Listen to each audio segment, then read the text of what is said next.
অবহেলা করছে 5 দিনের জন্য এই কাজটি করো। তোমার ভালোবাসা ভিক্ষা চাইবে। তোমার জীবনে কি এমন কেউ আছে যার জন্য তুমি নিজের সব কিছু দিতে পারো, যার জন্য রাত জাগতে পারো, ভিজে চোখে সকাল হতে দেখতে পারো, যার জন্য তুমি হাসি ভুলে চোখের জলে ভেসে যেতে পারো? সে কি আজ তোমাকে অবহেলা করছে? তোমার মেসেজ সিন হয়ে যাচ্ছে অথচ রিপ্লাই আসছে না, তোমার কল যাচ্ছে অথচ ধরছে না। তুমি হাজারটা কারণ খুঁজে নিচ্ছ। ও ব্যস্ত হয়তো, ও হয়তো ক্লান্ত, কিন্তু ভেতরে ভেতরেও তুমি বুঝতে পারছো সে আর আগের মতো নাই। সে আর সেই মানুষটা নেই যে একদিন তোমাকে ছাড়া 1 ঘন্টাও থাকতে পারো না। আজ আমি তোমাকে কিছু কথা বলবো যা শুনলে হয়তো তোমার বুকটা একটু হালকা হবে, তোমার ভাঙা বিশ্বাস আবার জোড়া লাগবে, তোমার হারিয়ে যাওয়া মান আবার ফিরে আসবে। আর সবচাইতে বড় কথা, যাকে তুমি নিজের সব কিছু ভেবে বসেছিলে যে আজ তোমাকে অবহেলা করছে, সে আবার তোমার ভালোবাসার জন্য ভিক্ষা চাইবে। কিন্তু এর জন্য তোমাকে করতে হবে মাত্র 5 দিনের জন্য কিছু সহজ কাজ। শুধু 5 দিন, তুমি পারবে যদি মন থেকে চাও। পার্ট 1, কেন অবহেলা করছে। প্রথমে বুঝতে হবে সে কেন অবহেলা করছে। কারণ অবহেলা আসে তখনই যখন তুমি নিজেকে পুরোপুরি তুলে দাও আরেকজনের হাতে। তুমি যদি পুরোপুরি প্রেডিক্টেবল হয়ে যাও তাহলে তোমার কোনো মিস্টেক থাকে না, তোমার কোনো ভ্যালুও থাকে না। তোমার প্রেজেন্ট তার কাছে একসময় টেকেন ফর গ্রান্টেড হয়ে যায়।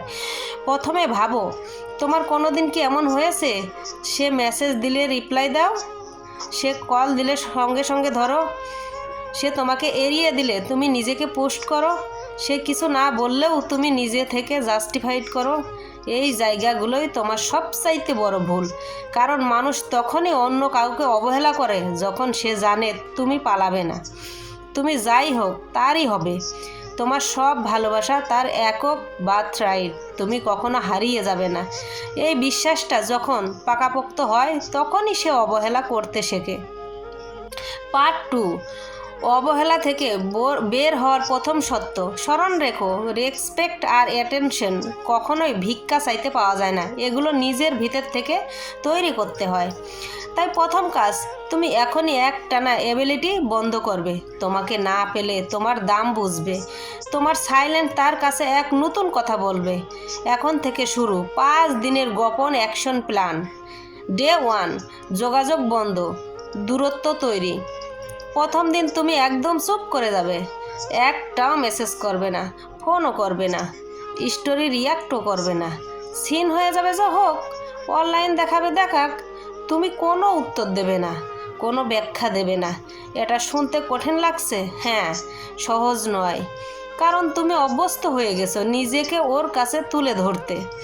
কিন্তু এই সাইলেন্টগুলো হলো তোমার সবচাইতে বড় ওয়েপেন। যেদিন তুমি চুপ হয়ে যাবে ওর মনেই হবে কিছু একটা বদলেছে। তোমার প্রেডিক্টেবিলিটি ভেঙে যাবে, তোমার ভ্যালু আবার রহস্যময় হয়ে উঠবে। ডে 2, নিজেকে গুছিয়ে নাও। দ্বিতীয় দিন তুমি নিজের উপর সময় দেবে। নিজের চুল, নিজের পোশাক, নিজের শরীর, নিজের মনের উপর ফোকাস করো। যে মানুষটাকে তুমি ভালোবাসো তার চোখে তুমি নতুন হয়ে ওঠো। একটা নতুন হেয়ারস্টাইল, নতুন পোশাক, সেলফি তুলে সোশ্যাল মিডিয়াতে দাও না, কিন্তু নিজেকে মিডিয়ার সামনে দাও। নিজেকে দেখো, এমনভাবে সাজো তুমি নিজেই নিজের প্রেমে পড়ে যাও। ডে 3, নতুন কিছুতে মন দাও। তৃতীয় দিন, একদম নতুন কিছু শেখো বা করো।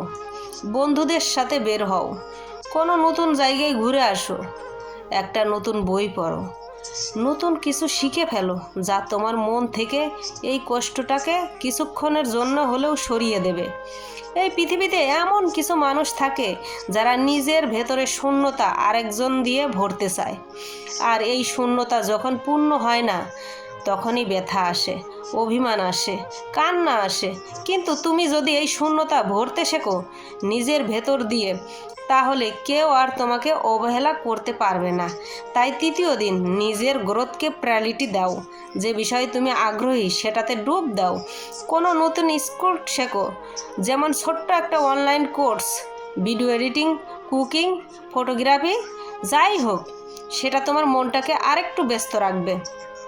যদি পারো বন্ধুদের সাথে বের হও, একটু ভিন্ন পরিবেশে হাঁটো। মনে রেখো, তোমার সাইলেন্ট তার কাছে প্রশ্ন তৈরি করছে, আর তোমার এই ব্যস্ততা সেই প্রশ্ন জটিল করে দিচ্ছে।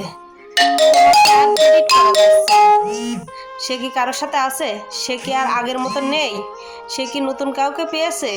এই প্রশ্নগুলোই কিউরিসিটি তৈরি করবে, আর সেই কিউরিসিটি তাকে ধীরে ধীরে টানবে। ডে 4, দূরত্বকে শক্তি বানাও। চতুর্থ দিন, তুমি চেষ্টা করবে কোনোভাবেই ভেঙে না পড়তে। তুমি হয়তো এই 4 দিনে বারবার ফোন হাতে নিয়েছো, তার প্রোফাইল চেক করেছো, সিন দেখে মন খারাপ করছো, কিন্তু এখন তুমি জানো তুমি এক ধরনের মেন্টাল ডিটক্সের মধ্যে দিয়ে যাচ্ছ। তাকে একটুও দেখিও না তুমি কষ্টে আছো। সোশ্যাল মিডিয়ায় হাহাকার দেখিও না, স্টোরি দিয়ে কান্নাকাটি করো না, কারণ তোমার দুর্বলতা ওর কাছে পাওয়ার, তোমার শক্তি ওর কাছে কনফিউশন। এই দূরত্বই একসময় ওর কাছে হাহাকার হয়ে যাবে। যখন ওর ফিরে এলে তুমি দেখাবে না তোমার কান্নায়, বরং তুমি হাসছো, ব্যস্ত, সুখী, তখন ওর ইগো কাঁদবে। ডে 5, সত্যযুক্ত রিক্রিয়েশন। পঞ্চম দিন, এই 5 দিনের সাইলেন্ট আর ডিস্টেশনের পরে যদি সে নিজেই কোনোভাবে তোমার সাথে যোগাযোগ করে, তাহলে সাথে সাথে উইকনেস দেখাবে না। কোনো মেসেজ এলে সাথে সাথে উত্তর দেবে না, মেসেজ দেখেও রেখে দাও, ব্যস্ত দেখাও। তোমার মধ্যে এমন একটা ভাইব দেখাও যে তুমি আর আগের মতন সহজ নও। তোমার ভেতরের কষ্টগুলো আরেকজনকে দেখিও না, নিজের শক্তি দিয়ে সামলাও। তাকে প্রায়োরিটি না দেখে নিজের লাইফকে প্রায়োরিটি দেখাও। মনস্তত্ত্বের গোপন কথা। বন্ধু, একটা কথা শোনো, মানুষ তখনই ভালোবাসাকে ভিক্ষা চায় যখন সে হারানোর ভয় পায়। যদি তুমি সবসময় অ্যাভেলেবেল থাকো, তোমার কোনো দাম থাকবে না। কখনো কাউকে নিজের অস্তিত্বের শেষ ঠিকানা বানিও না। তাকে ভালোবাসো, হ্যাঁ, মন থেকে ভালোবাসো, কিন্তু সত্যহীনভাবে নিজেকে ভেঙে দেবে না। একটা বাস্তব গল্প। একবার একজন ছেলে ছিল, সে তার প্রেমিকাকে এতটাই ভালোবাসতো যে নিজের পড়াশোনা, কেরিয়ার, পরিবার সব কিছুকে পাশে সরিয়ে রেখেছিল। সে যখনই তার প্রেমিকার মুড অফ তখনই ছুটে যেত। মেয়েটি ধীরে ধীরে তাকে অভ্যস্ত করে ফেলেছিল, যেন ও ছাড়া আর কিছুই নেই। কিন্তু একদিন মেয়েটি আর রেসপন্স করলো না। Seen no reply, call no answer. ছেলেটি প্রথমে ভেঙে পড়ল। তারপর হঠাৎ একদিন সে ডিসঅ্যাপিয়ার হয়ে গেল। কোনো মেসেজ না, কোনো কল না, একদমই অদৃশ্য। মেয়েটি প্রথমে ভাবল নাটক করছে। 2 দিন, 3 দিন, 4 দিন, 1 সপ্তাহ। মেয়েটির মাথায় তখন আগুন। কোথায় গেল? ও কার সাথে আছে? মেয়েটি তখন ফোন করে ধরতে লাগলো, মেসেজ করতে লাগলো। কেন? কারণ সাইলেন্স আর দূরত্ব, সেগুলোই ভালোবাসাকে ভিক্ষা চাইতে শেখায়। বন্ধু, এই 5 দিন কোনো জাদু নয়, এটা মনস্তাত্ত্বিক গেম, যার রেসপেক্ট আর লাভের মধ্যে ভারসাম্য ফিরিয়ে আনে। যে মানুষ আজ তোমাকে অবহেলা করছে, তাকে তুমি হাতে পায়ে ধরে আনতে পারো না, কিন্তু তুমি নিজেকে এমন অবস্থায় দাঁড় করাও যেখানে সে হারানোর ভয় পাবে। তখনই দেখবে সেই মানুষই তোমার ভালোবাসা ভিক্ষা চাইছে, যা কখনোই করবে না। কোনোদিন দয়া করে তার সামনে উইকনেস দেখাবে না, তার বন্ধুকে ফোন করে খোঁজ নেবে না, স্ট্যাটাস দিয়ে নিজের কষ্ট দেখাবে না, কোনো ইমোশনাল ব্ল্যাকমেল করবে না, হঠাৎ অনুরোধ করে দেখা করতে চাইবে না। Closing part, emotional powerful. বন্ধু, মনে রেখো, ভালোবাসা কখনো ভিক্ষা নয়, ভালোবাসা কখনো জোর করে চাওয়া যায় না। ভালোবাসা আসে যখন তুমি নিজের ভেতর নিজের দাম বোঝো। তুমি যদি নিজেকে ভালোবাসতে শেখো, তাহলে এই দুনিয়ার কেউই তোমাকে অবহেলা করতে পারবে না।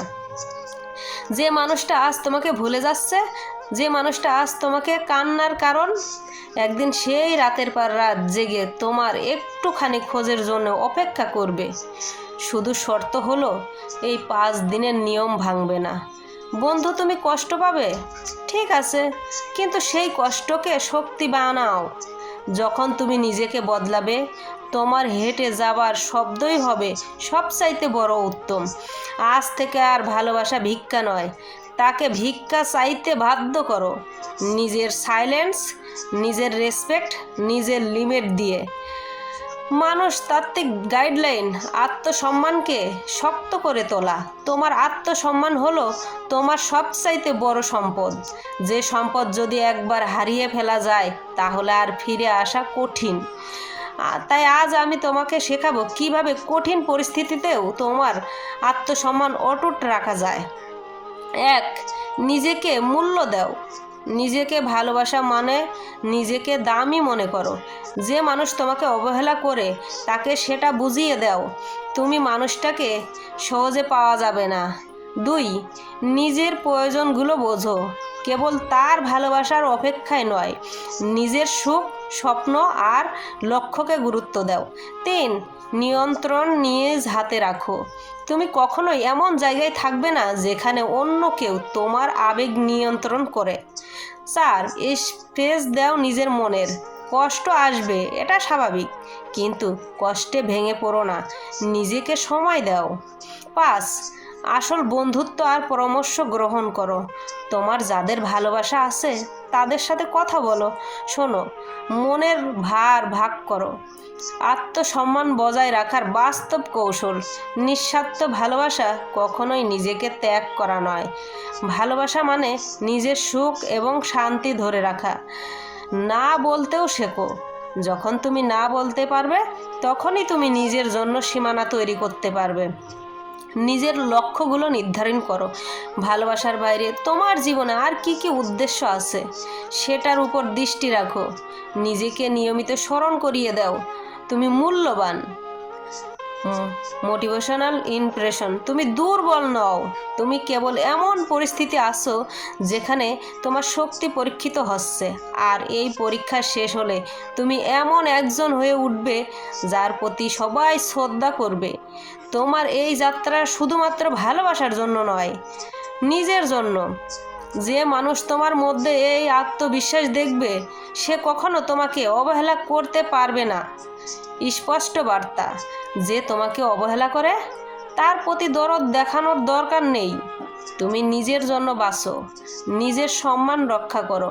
তুমি সেই মানুষ যাকে কেউ অবহেলা করতে পারে না। তোমার শক্তি: এই 5 দিনের যাত্রা তোমার জন্য এক নতুন শুরু। এটা তোমার নিজের জন্য, তোমার নিজের জীবনের জন্য। যে ভালোবাসা তুমি চাও তা তোমার নিজের থেকে আসবে, আর তুমি যখন নিজেকে ভালোবাসতে শিখবে তখনই তোমার চারপাশের মানুষেরা তোমাকে অন্য চোখে দেখতে শুরু করবে।